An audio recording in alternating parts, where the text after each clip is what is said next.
Hello, Robert from Tsunami Self-Defense Systems. Today we're doing a special topic video. This is about college and campus safety for yourself or your loved ones. So this is, I'm recording this in mid-July of 2023. Last summer, all summer long, we did tons of classes with students going off to college. Most of those classes were female only. Some of them were co-ed, but regardless of the fact, during the summer of 2022, I would routinely ask every student or someone in the group classes if they knew of the Clery Act.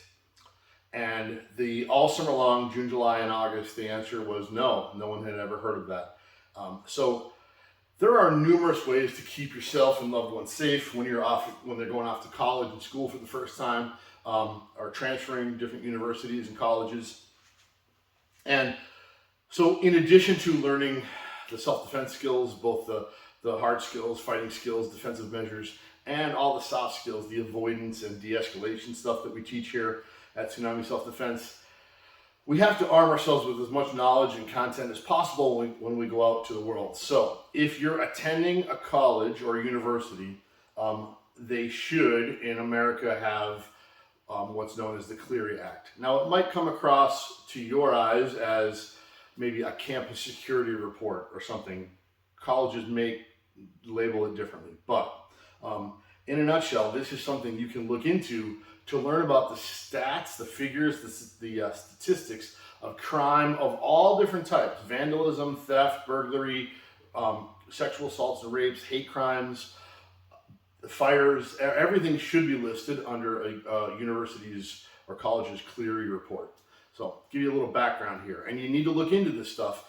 Some schools, I know, as new school year begins, it's sent in an email.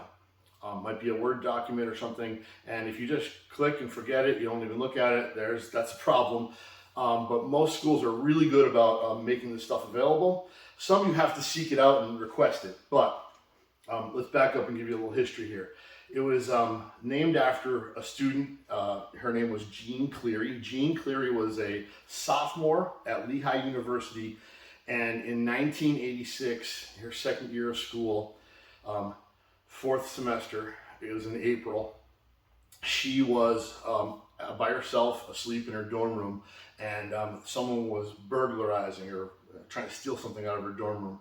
The door was unlocked, and she was fast asleep. Guy comes in, a student comes in, I believe the last name was Henry. He comes in, and she wakes up, she was awoken by the noise, and then a struggle ensues. He was, by all reports, very, very inebriated and drunk, and he starts fighting back, and then he starts to severely beat her, okay? And then it turned into a sexual assault and rape, strangulations. He cut her, and she died. It was tragic, and it's at Lehigh University, about an hour and 20 minutes from right here, just down the road in Bethlehem, Allentown area of Pennsylvania. So at Lehigh University, what happened was the family, Jean Clery's family, her parents, looked into some of the crime statistics after this horrible incident, after their daughter's death. And they found out that in like a 3-year period, that their daughter's crime was one of 38 attacks or assaults of this nature. Not murders, but different various sexual assaults and other serious crimes. So their claim was they filed suit against the university, and they took it to court, and they said that had they known of the extreme crime rate, they thought 38 is very high in a 3-year period to have this many 30 unreported. Zero of those were made known to the public, to new students enrolling. They said that they would never enroll their daughter in a university with those crime statistics. So they won the suit, and through a legal battle in 1990, the Clery Act was born. And this became known as, it was like a landmark decision, and it's across all 50 states. It should be everywhere in all schools that receive federal funding. So if a college or university that institute receives federal aid program, they must or mandated to report all crimes to make it public to all potential students and families looking to attend that university or college.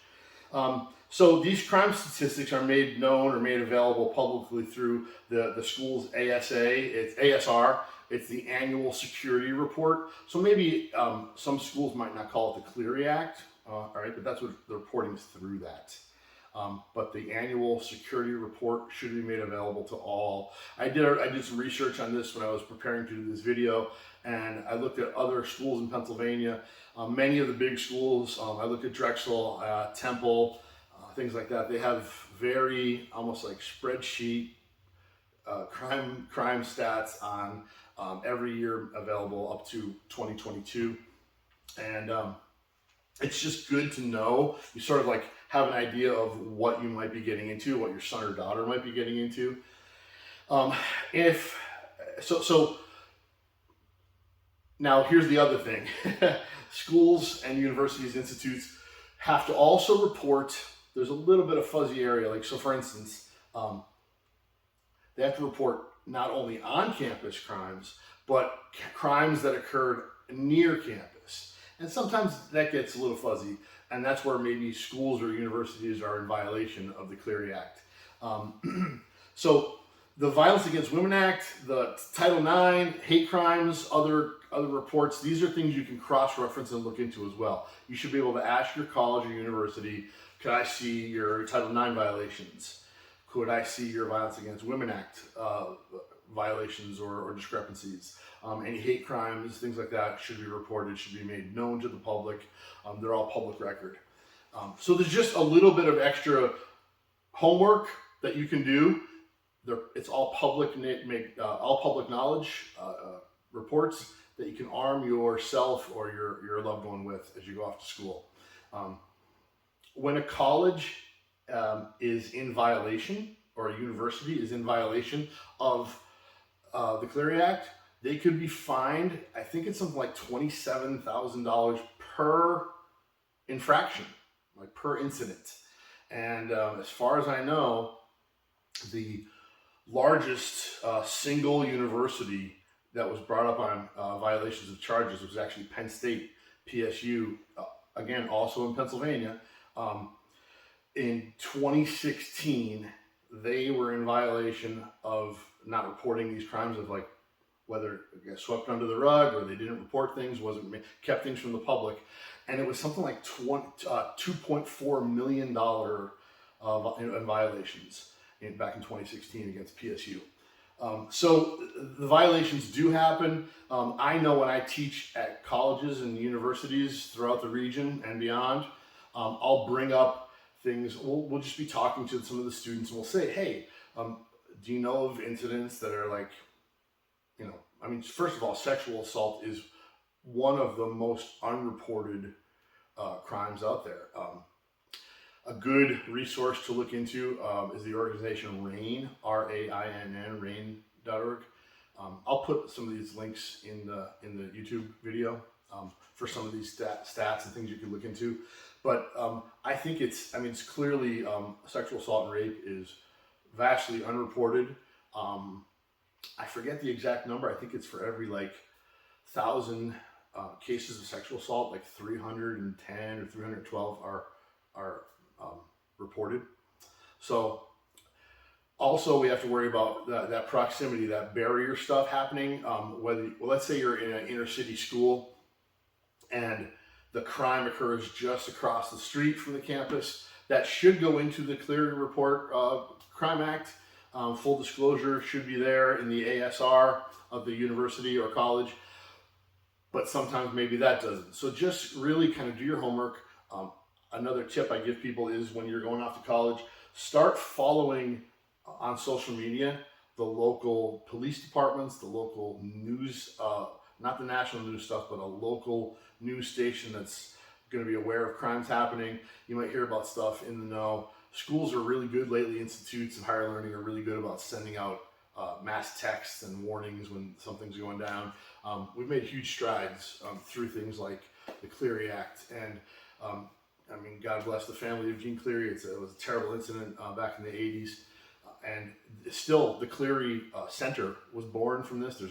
It's down near Philadelphia, and it's an agency that helps train universities and colleges on being better reporters, better resources for students. So out of something very tragic and sad came a great thing in Gene Clery's name, that we can now help keep people more safe, more knowledgeable, more prepared.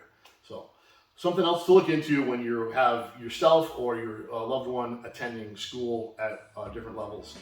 Please check into it, be safe, guard up, be your own first line of defense. Keep following us and get in here and do some training. Soft skills, hard skills, all available to keep yourself safe and be your own first line of defense. Thank you.